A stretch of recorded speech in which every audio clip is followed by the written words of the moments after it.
तुमने पूछ कैसे लिया मीडिया से सवाल? तुम हो कौन? तुम्हारी औकात क्या है? मीडिया, अभिव्यक्ति की आजादी और जितने माइक कैमरा भोंपू वाले दुनिया भर। Within 24 hours of Donald Trump's departure from India, Shaheen Bagh में तंबू वंबू बिरयानी के डिग सब गए। जब भी देश में ऐसे प्रोटेस्ट होते हैं तो कोई ना कोई इसका फायदा उठाने की कोशिश करता है। घर में दो भाइयों के बीच में झगड़ा हो जाता है, तीसरा दोस्तों आज इमरान खान का बर्थडे है और आज हम याद कर रहे हैं इमरान खान को। इमरान खान जेल में है और हम चाहते हैं। जय हिंद दोस्तों, मैं उमेश गौरवारी और आप देख रहे हैं द चाणक्य डायलॉग्स। इस वीडियो को लाइक करिए, हमारे चैनल को सब्सक्राइब करिए, बेल आइकन दबाना बिल्कुल मत भूलिएगा। दोस्तों, न्यूज क्लिक की जो कहानी है वो बद से बदतर और पेचीदा होती चली जा रही है। न्यूज क्लिक के बारे में हम क्या जानते हैं अभी तक?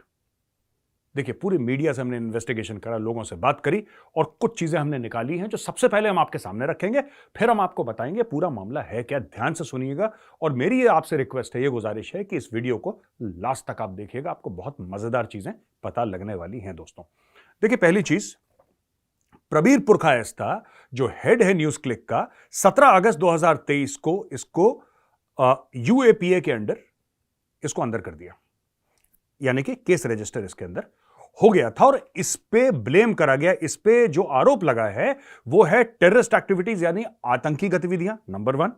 नंबर 2, टेरर फंडिंग, आतंकी गतिविधियों को फंड करना, यानी कि उसके लिए पैसे फराहम करना। और नंबर 3, क्रिमिनल कॉन्स्पिरेसी, यानी कि साजिश करना देश के खिलाफ। ये 3 मोटे मोटे केस यूएपीए के अंडर इस बंदे पे लगे हैं और यूएपीए की तो माफी भी नहीं है दोस्तों। जो यूएपीए में फंसा उसका thank you, tata, bye bye. अच्छा जी, 38 करोड़ रुपए इसको प्राप्त हुए प्रो चाइनीज कंटेंट चलाने के लिए।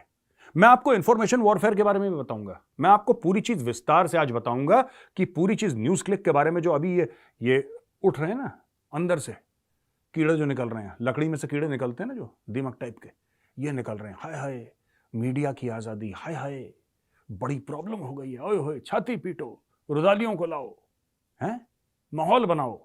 मैं इनको भी आज एक्सपोज करूंगा दोस्तों। तो देखिएगा, 28 करोड़ रुपए इनको मिले, न्यूज क्लिक की बात कर रहा हूं, 28 करोड़ रुपए इनको मिले 2018 और 2022, 2 यूएस बेस्ड एंटिटीज। अच्छा, आपको जब बाहर से पैसा मिलता है तो आपको बताना पड़ता है। ये 100, 200, 500, 1000, 2000 डॉलर की बात नहीं कर रहा। जब मोटा पैसा बाहर से आता है तो आपको बताना पड़ता है कि भाई साहब, स्टोरी ये है कि ये पैसा विदेश से आपके पास इसलिए आ रहा है। आपको स्टोरी समझानी पड़ती है कि ये पैसा विदेश से इसलिए आ रहा है। इसका कारण आप ऐसे मन चाहे पैसा नहीं ले सकते कि आपने विदेश से किसी कंपनी से पैसा ले लिया और मोटे मोटे करोड़ों करोड़ों अरबों रुपए यहां पे इंडिया में आ रहे हैं और कोई पूछे नहीं। ऐसा नहीं। टेरर फंडिंग ऐसी तो होती है बाहर से, इसका मतलब कोई भी पैसा भेज दे, हम किसी को भेज दें, भाई आपको लिखत पढ़त होती है ना कुछ। तो जब इनसे पूछा गया कि भाईजान आपके पास पैसे आए कहां से और क्यों आए, तो ये बता नहीं पाए। ये मामा, मैं, अच्छा, मैं, अभी सोच के, अच्छा, मैं, इनको पता ही नहीं, या पता है बता नहीं सकते। ठीक है, अब सुनिए, इनको जो पैसा दिया गया था प्रबीर पुरकायस्ता को, ये पैसे दिए गए हैं चाइनीज प्रोपेगेंडा के लिए और कश्मीर और अरुणाचल प्रदेश को डिस्प्यूटेड टेरिटरी, यानी कि ये जो टेरिटरी है कश्मीर और अरुणाचल प्रदेश, ये भारत का हिस्सा नहीं है। आप ये पैसे पकड़ो और आप दुनिया भर को बताते रहो कि भारत का हिस्सा नहीं, भारत का हिस्सा नहीं। ये रिपीट करते रहो, रिपीट करते रहो। कुछ धीरे धीरे लोग विश्वास करना शुरू करेंगे। फिर ऐसे ही इन्होंने 36 और पाल रखे हैं चाइनीज ने, वो भी पिकअप करेंगे, वो भी पिकअप करेंगे, वो भी पिकअप करेंगे। कभी आपने ट्विटर पे देखा है एक ही टाइप के ट्वीट कई लोग डालते हैं, एक ही टाइप के ट्वीट, सेम लैंग्वेज, और बड़े बड़े लोग जिनके मिलियंस में फॉलोअर्स हैं, लाखों में फॉलोअर हैं, वो एक ही किस्म का ट्वीट डालते हैं। आपने कभी नोट करा ये वही चक्कर है। यानी कि सबको पैसे पहुंच गए, सबको व्हाट्सएप पहुंच गया कि ये व्हाट्सएप को कट पेस्ट करके बेटा इसी को ट्वीट करो तुम सब लोग, और सारे के सारे 10-15 लोग एक ही प्रकार का। हमने ये शाहीन बाग में देखा, हमने ये किसान आंदोलन में देखा। मैं किसानों को गलत नहीं ठहरा रहा, ना मैं शाहीन बाग वालों को गलत ठहरा रहा हूं जिन्होंने प्रोटेस्ट कराया, लेकिन जो लोग आए थे बॉलीवुड से जहाज पकड़ के और फिर चले गए, है ना, लोगों को बेवकूफ बना के। और क्या बोला था शाहीन बाग वालों को? ये मोदी है, सारे मुसलमानों को देश से बाहर निकाल देगा। कितनों को निकाला? एक का नाम बताओ जिसको निकाला आज तक। और निकाल भी नहीं सकता यार, संविधान है देश में, कौन किसको निकाल रहा है। लेकिन आपने पूरी एक कौम को डरा दिया। आपने बोला कि बस अब तुम घबरा जाओ, तुम घबरा जाओ, तुम्हारे साथ बुरा होने वाला है। यही काम कर रहे हैं ये लोग। और अब मैं आपको बताऊंगा ये क्यों इतना संगीन जुर्म है, जिसकी कोई माफी नहीं होनी चाहिए, मेरी किताब में कम से कम नहीं होनी चाहिए। राइट, अब मैं आपको बताता हूं।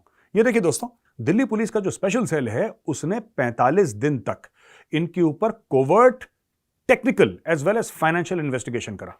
यानी कि इनके मोबाइल फोन टैप करे होंगे, मैं सोच रहा हूं ऐसा, ये मेरी अंडरस्टैंडिंग है, हो सकता मैं गलत हूं। इनके मोबाइल फोन, इनकी ईमेल, इनके बैंक अकाउंट, इन्होंने जिस तरीके से पैसा प्राप्त हुआ, कहां से हुआ, उस कंपनी का क्या है, अमेरिका में, चीन से कितना पैसा, ये सारी की सारी जो पूरा वेब है, एक पूरा जो जाल है, इस सारे जाल को अनकवर करा, सारे प्रूफ इकट्ठा करे। 45 दिन का लगातार खतरनाक इन्वेस्टिगेशन हुआ। उसके बाद इन्होंने बोला कि आजा बेटा, अब आजा बेटा। तो ये जो अरेस्ट हुए हैं ना, इससे क्या हुआ है कि बहुत हलचल हो गई। अब देखिए क्या कहता है पुलिस ने बोला है, ये पुलिस की बात है, खुफिया इनपुट है, जो हमें खुफिया जानकारी मिली उससे पता लगता है कि पुरकायस्ता नेविल रॉय सिंघम, ये एक और जानवर है अमेरिका में, नेविल रॉय सिंघम और कुछ चाइनीज एम्प्लॉइज ने बार बार यह अटेम्प्ट करा कि हम कश्मीर को और अरुणाचल प्रदेश को ऐसा दिखाएं कि भारत में है ही नहीं, है ना।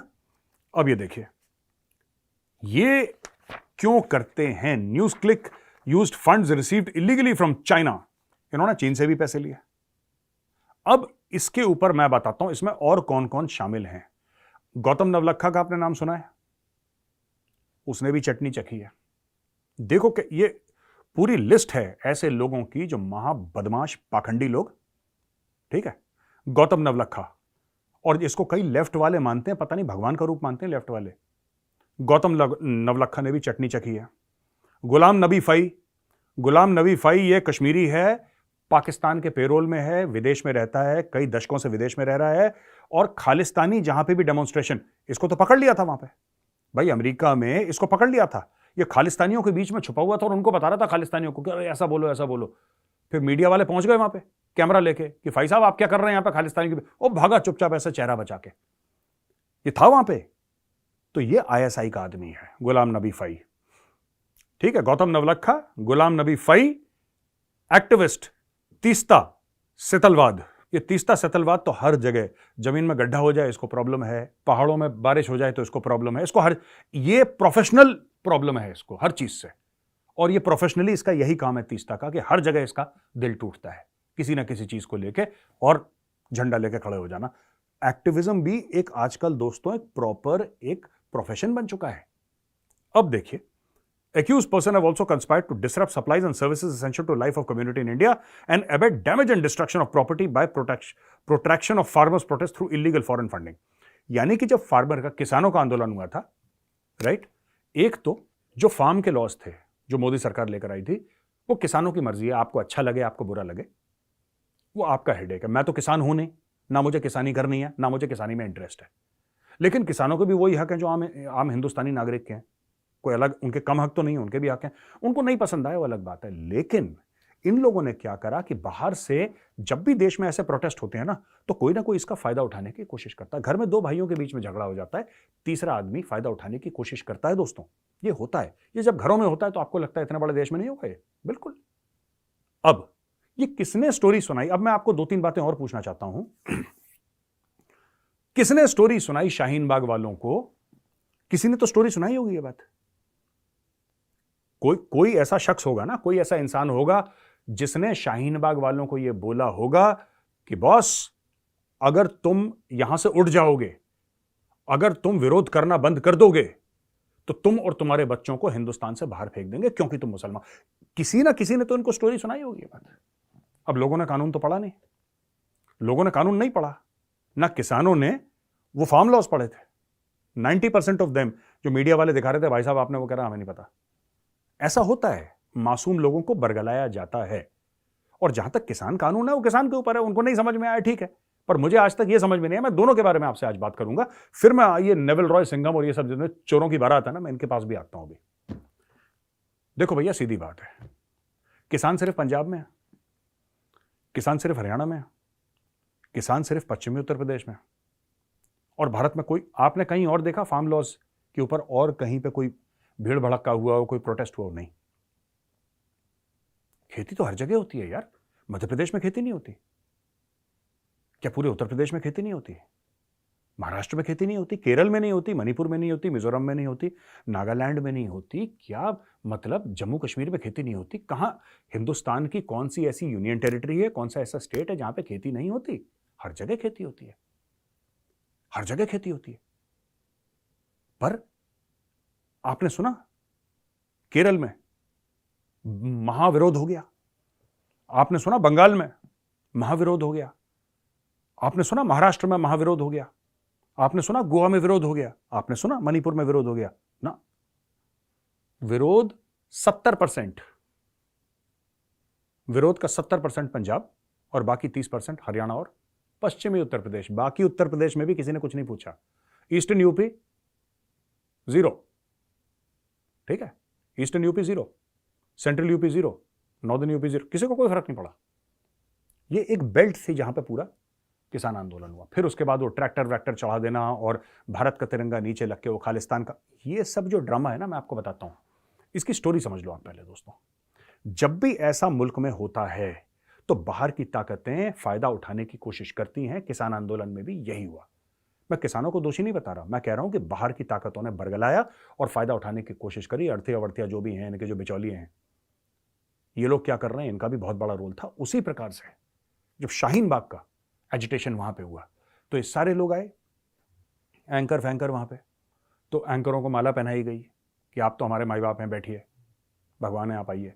बॉलीवुड से सितारे आए, बिजनेस क्लास में बैठ कर आए, हाथ वाथ हिलाया, 5 स्टार होटल में रहे, वापस चले गए। जिस दिन दोस्तों, जिस दिन डोनाल्ड ट्रंप, आप डेट चेक कर लीजिएगा, जिस दिन डोनाल्ड ट्रंप भारत से उसका जहाज उड़ा है, इंडिया विजिट पे आया था, उसके 24 घंटे के अंदर, within 24 hours of Donald Trump's departure from India, Shaheen Bagh में तंबू वंबू बिरयानी के डिक सब गायब, खत्म शाहीन बाग। क्यों? ऐसा क्या था डोनाल्ड ट्रंप के आने में कि डोनाल्ड ट्रंप के आते 24 घंटे के बाद सब पैकअप? फिर बिरयानी नहीं खाई शाहीन बाग वालों ने, या वहां पे टेंट तंबू नहीं लगे, डेग नहीं लगे, वहां पे क्या हुआ? तो ये हमें समझने के, मैं आपको सिर्फ 2 एग्जांपल ही दे रहा हूं कि किस तरीके से होता है। अभी ये आपने देखा अग्निवीर वाला मामला हुआ, अग्निवीर वाला मामला कितना फैला, ट्रेन में आग लगा दी थी, याद है आपको? अग्निवीर के मामले में ट्रेनों में आग लगा दी थी, ट्रेन फूंक दी, स्टेशन फूंक दिए, पब्लिक प्रॉपर्टी फूंक दी। अचानक एक दिन जैसे कि स्विच ऑफ हो जाता है ना, स्विच ऑफ, ठक से किसी ने पंखा बंद कर दिया, लाइट बंद कर दियो, सब ठीक है। कोई अग्निवीर के खिलाफ अब प्रोटेस्ट नहीं कर रहा। क्यों? अग्निवीर की स्कीम बंद कर दी क्या सरकार ने? हजारों लाखों लोग अपीयर करें, हजारों लोगों की ट्रेनिंग हो चुकी है, फिर दूसरा बैच जा रहा है, फिर तीसरा बैच जा रहा है। तो ये होता क्यों है? आप सोचिए ना, देश में आग लग जाती है अचानक, वो फिर बंद हो जाती है। अब मैं आता हूं वापस ये इन लोगों के ऊपर। अब इसमें जो लोग हैं, इसमें काफी लोगों को बड़ी दिक्कत हुई। अरुंधति रॉय, उसको हर समय प्रॉब्लम है, हर चीज से, उसको हर चीज से प्रॉब्लम है, ठीक है। उसने बोला कि अनडिक्लेयर्ड इमरजेंसी है। इंटरनेशनल मीडिया हाउसेज और मैगजीन ने भी बोला कि declining press freedom. Time magazine ने बोल दिया कि डिक्लाइनिंग प्रेस फ्रीडम यानी कि भारत में अभिव्यक्ति की आजादी घट रही है। Press club of India was deeply concerned, ठीक है। सॉलिडेरिटी विद द जर्नलिस्ट, ये सब मैं बता रहा हूं। ये जो पूरा मामला है ना, ये बहुत पेचीदा मामला है। ये आपको ऐसे समझ में नहीं आएगा दोस्तों, मैं भी समझाऊंगा, इसके बाद मैं पढ़ लूं जरा। फिर सुप्रीम कोर्ट चीफ जस्टिस को चिट्ठी, नेशनल और इंटरनेशनल न्यूज ऑर्गेनाइजेशन यानी कि देसी विदेशी, और बोला कि साहब 1975 की जो इंदिरा गांधी की इमरजेंसी थी, हमें उसकी याद आ गई। New York based committee to protect journalist has also called for immediate release of Purkayastha, urging the government to stop trying to intimidate journalist. ये सब के सब मीडिया ग्रुप्स ने जस्टिस चंद्रचूड़ को, अब मैं बोलता हूं कि पुरकायस्ता को ठीक डाला जेल पे, बिल्कुल ठीक गया जेल के अंदर। ये देखिए, सुनिए, मैं भी एक मीडिया ऑर्गेनाइजेशन रन कर रहा हूं, ठीक है। चाणक्य फोरम जो है ना, चाणक्य डायलॉग्स की जो मदर कंपनी है, वो भी एक मीडिया ऑर्गेनाइजेशन है, वो भी एक डिजिटल मीडिया ऑर्गेनाइजेशन है, राइट। मैं एक चीज समझाना चाहता हूं आप लोगों को, और मैं चाहता हूं कि आप मेरे पॉइंट ऑफ व्यू से जरा इस चीज को समझने की कोशिश करें। जर्नलिस्ट की बड़ी गंदी आदत होती है, जो मीडिया वाले हैं ना, मैं सबकी बात नहीं कर रहा, लेकिन मेजॉरिटी ऑफ देम, इनकी बड़ी आदत होती है गंदी विक्टिम कार्ड प्ले करने की। ये कुछ कर दें यार, ये कुछ कर दें, ये देश को आग लगा दें, मीडिया की आजादी में कमी नहीं होनी चाहिए। एनफोर्समेंट डायरेक्टरेट कह रही है, एनफोर्समेंट डायरेक्टरेट पुरकायस्ता से पूछ कह रही है, यही तो पूछ रही है कि बेटा 38 करोड़ रुपए कहां से आए, ये तो बता दो। नहीं, तुम कैसे पूछ सकते हो मीडिया से? तो भाई साहब, मैं आपको एक बिजनेस मॉडल बताता हूं बड़ा तगड़ा। अगर यही बात है ना, तो मैं आपको बताता हूं क्या करो। आप एक प्राइवेट लिमिटेड कंपनी खोलो, ठीक है। आप उसका नाम रखो घपला घोटाला मीडिया प्राइवेट लिमिटेड। घपला घोटाला मीडिया प्राइवेट लिमिटेड, एक प्राइवेट कंपनी खोल दो आप, 2-3 लोग हायर कर दो, उसके अंदर आर्टिकल लिखवा दो किसी से 5-10 हजार रुपए देके, तैयार हो गए, आपका मीडिया कंपनी तैयार हो गई। जहां जहां रजिस्टर करना है वहां रजिस्टर कर लो। और अब इसके बाद बढ़िया चीज, एक आइडिया बताऊं आपको अच्छा सा, आप फिर जो आपको फाइनेंशियल फ्रॉड करना है आप करो, आपको जो फाइनेंशियल फ्रॉड करना है करो। आप लॉटरी की स्कीम निकालो, आप पॉन्जी स्कीम्स प्ले करो, ठीक है। आपको विदेश से आतंकवाद फैलाने के लिए पैसा लेना, देने वाले बहुत हैं भैया, देने वालों की कमी नहीं है। आप एक बार भारत के लिए हाथ खड़ा करके ये तो बोलो कि मैं भारत का बुरा चाहता हूं, फिर देखना कैसे फंड आते हैं। पैसे कमाने हैं ना, तो मैं आपको तरीका बता रहा हूं। फिर आप जाओ और पूरा भारत मां के लिए बुरा काम करो और बोलो, और ये पैसे लो विदेशों से, करोड़ों रुपए लो, ऐश से जियो, हर चीज में गंद डालो भारत में। सब कुछ कर दिया आपने। उसके बाद अगर किसी ने आपसे सवाल पूछ लिया कि भाई साहब ये 38 करोड़ रुपए आपको विदेश से आए थे, ये तो कानून के खिलाफ हैं, इसके कुछ कागज हैं आपके पास? कुछ होंगे ना आपके पास, कुछ कागज होंगे, कुछ पत्र होगा, कुछ XYZ तो होगा आपके पास। अगर आपके पास ऐसा कुछ है तो आप जरा हमें दिखाएंगे। तुमने मीडिया से सवाल कैसे पूछा? तुमने पूछ कैसे लिया मीडिया से सवाल? तुम हो कौन? तुम्हारी औकात क्या है? मीडिया, अभिव्यक्ति की आजादी, और जितने माइक कैमरा भोंपू वाले दुनिया भर के इकट्ठा हो जाएंगे कि हमारे मीडिया। अर्नब गोस्वामी को उन्होंने जेल में डाला, ठीक है, क्यों? क्योंकि अर्नब गोस्वामी ने एक मुख्यमंत्री से सवाल पूछ लिया, ठीक है। बाद में उस मुख्यमंत्री की सरकार गिर गई। अर्नब गोस्वामी ने एक पुलिस कमिश्नर से सवाल पूछ लिया, ठीक है। इतना बड़ा पाप कर दिया यार, इतना बड़ा पाप, अब मुख्यमंत्री सवाल पूछोगे?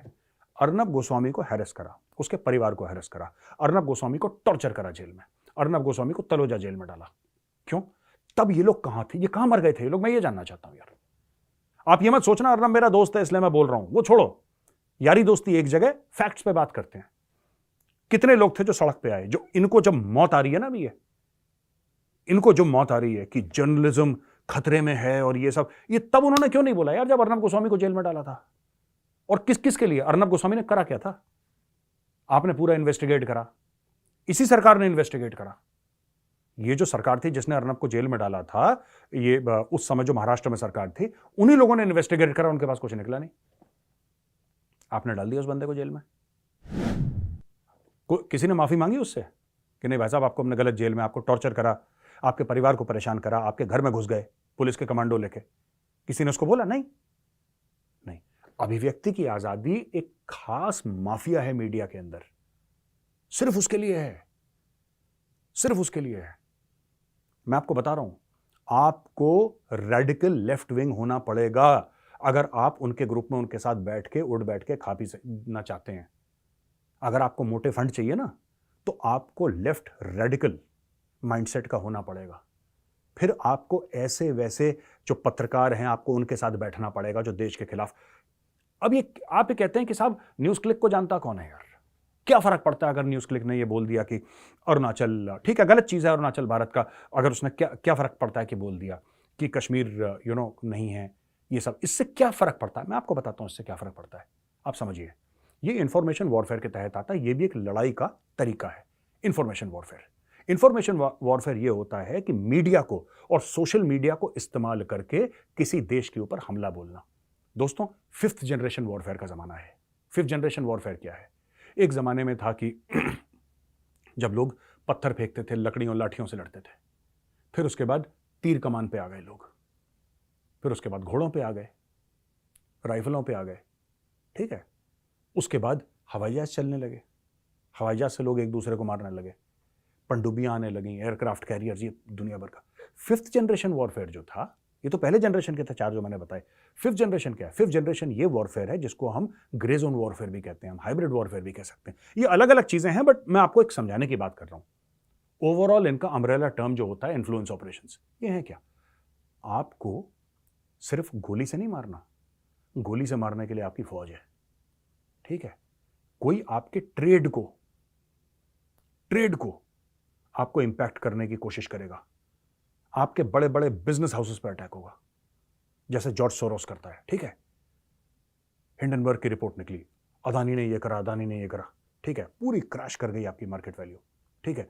फिर दोबारा बोला जॉर्ज सोरोस ने कि मैं इंडियन मीडिया हाउसेस को, इंडियन क्या नाम कहते हैं, बिजनेस हाउसेस को माफ कीजिएगा, मैं उनको अटैक करूंगा। उसका स्टेटमेंट आया था ना 1-2 महीने पहले, मैं ये करूंगा वो करूंगा। तो ये सब 5th जनरेशन वॉरफेयर के अंडर आता है। फिर आप ऐसे ये पुरकायस्ता टाइप के आपके लोग हैं जिनको आप इस्तेमाल करेंगे कि साहब मीडिया का तुम इस्तेमाल करो और मीडिया से ठोको।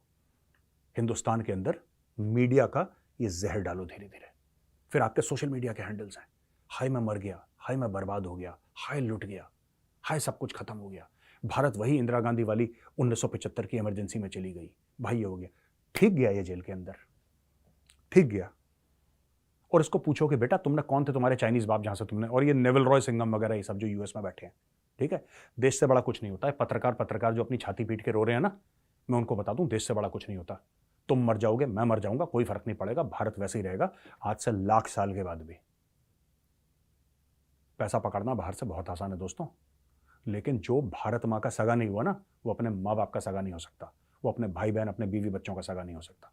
तुमने देश के साथ गद्दारी करी है, तुम्हें कोई पेड़, ठीक है, कोई पेड़ तुम्हें छांव नहीं देगा, कोई कुआं तुम्हें पानी नहीं देगा। तुम देख लेना जिस तरीके से तुम लोग काम कर रहे हो। और मैं बहुत खुश हूं दिल्ली पुलिस के स्पेशल सेल ने इनको पकड़ के ठोका है, इनको रगे दो जरा। और जो बकवास करते हैं हाई मीडिया के मीडिया ऊपर से अवतरित हुआ है क्या? इंसानी तो है मीडिया में, मैं भी मीडिया का हिस्सा हूं, मैं भी मीडिया का हिस्सा हूं, तो हुआ क्या? मतलब मुझे समझ में नहीं आया। Media media media media media से आपने सवाल पूछ लिया, क्यों क्यों भाई? मीडिया से क्यों नहीं? भगवान हो तुम लोग भगवान हो कि तुमसे कोई सवाल पूछ लिया तो साहब ऐसा हो गया कि बिल्कुल देश में मौत आ गई, आग लग गई। हम सब भारत के सिटीजन्स हैं, भारत के शहरी हैं, भारत के नागरिक हैं। जितना मेरा हक है उतना आपका हक है, ठीक है? जो भी इस दुनिया में है, चाहे वो सेठ हो, चाहे वो रेडी चलाता हो, सबके बराबर हक है इस देश में। मीडिया वाले कोई ऐसे भगवान नहीं है जो अपने आप को मीडिया वाले भगवान समझते हैं हर चीज में।